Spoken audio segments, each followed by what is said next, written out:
Hi, at the moment I can't see any videos on how to remove the front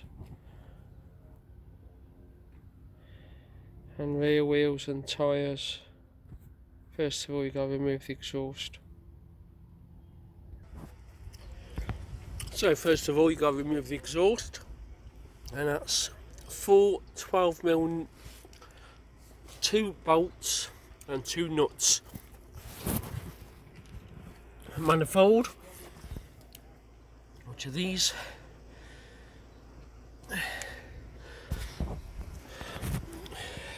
One bolt there, one bolt there, and basically the exhaust then will come away. So all the nuts and bolts are removed. The exhaust now should just pull away.